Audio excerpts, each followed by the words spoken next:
The glass tilted. Scarlet wine spilled over Darius Cole's chest.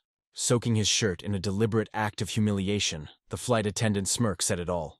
"You don't belong here!" Gasps erupted. Phones lit up. Passengers thought they were watching a simple dispute over a seat. In seconds, they'd learned the truth.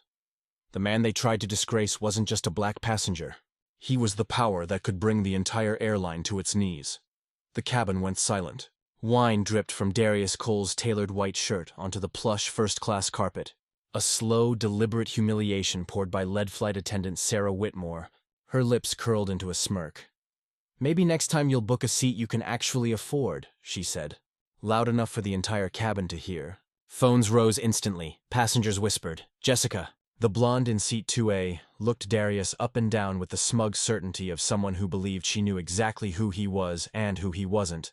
But Darius didn't move, didn't even reach for a napkin. Instead, he looked Sarah dead in the eye.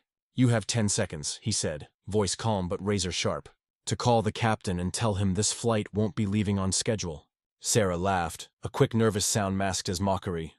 "Is that a threat?" "It's a fact," Darius replied, 8 minutes earlier. He had boarded flight 447 with his confirmed first-class ticket for seat 2A. Jessica Whitmore was already there, sipping champagne. When he politely informed her it was his seat, she waved him off. "First class isn't for economy flyers trying their luck," she said, her eyes scanning him like he was an imposter. Sarah arrived, siding instantly with Jessica. "Sir, there's no need to make a scene. We can seat you in premium economy." Darius produced his boarding pass. Sarah barely glanced at it. "We'll need additional ID," she said, a request she hadn't made of anyone else in the cabin. When he calmly insisted on taking his seat, Sarah's voice sharpened. "Sir, you either move now or I'll have security escort you off the plane." Then came the wine. The tipping point. Back in the present, Darius pulled out his phone, tapped twice, and held it to his ear. "Robert, ground the flight. We've got a situation." The smirk on Sarah's face faltered.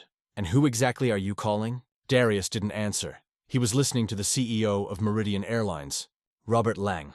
On the other end, Darius. "Tell me you're not saying what I think you're saying."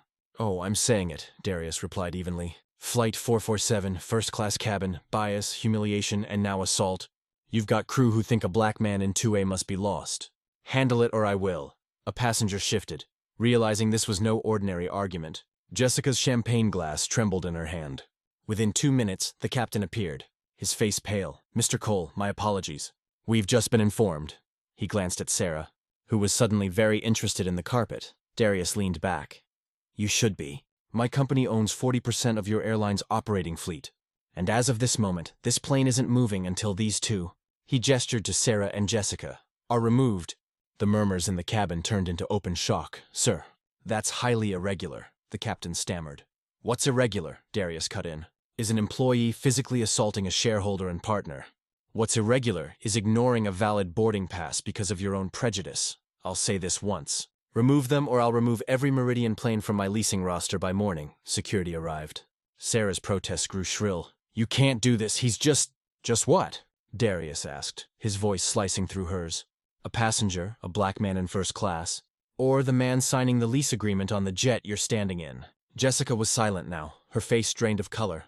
As she was escorted out, someone in the cabin started clapping. The sound spread until nearly the entire row of passengers applauded. By the time the plane returned to the gate, the fallout had already begun. Robert Lang himself boarded, shaking Darius's hand. "It's handled, they're suspended, effective immediately, and Jessica Whitmore, no fly list. Permanent." "Good," Darius said. "But we're not stopping there." The aftermath. Flight 447 never departed that day. Instead, the airline grounded its entire fleet for mandatory bias and conduct retraining. Sarah was fired within 48 hours. Jessica's name hit the news when footage from multiple passengers went viral. Flight attendant pours wine on black executive, learns he owns the plane. The clip racked up 38 million views in a week. Darius didn't stop at personal vindication. Within a month, he launched the Aviation Equity Alliance, a network of minority-owned aircraft leasing and charter companies funded with $500 million from his private equity group.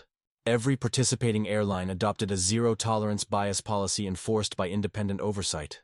Meridian Airlines became the first to sign on, not because they wanted to, but because they couldn't afford not to. 6 months later, Darius walked through a hangar in Seattle, inspecting a new Airbus delivery. Reporters followed, still asking about Flight 447. "Do you regret how it happened?" One asked. No, Darius said plainly. They handed me the opportunity to fix a problem they refused to see. Sometimes the fastest way to force change is to let arrogance destroy itself publicly. As he boarded his own Gulfstream to leave, his assistant handed him a note from a young black pilot in training. Thank you, because of you. I know I belong in any cockpit in the world, Darius smiled faintly. That, more than rounding planes or firing staff, was the real victory. Now tell me, if you were sitting in that seat, what would you have done? Type your city or country in the comments so I know where the real ones are watching from. And if this story lit a fire in you, don't just watch, hit like, share it so the world sees. And subscribe so you never miss another moment where power shifts and truth wins.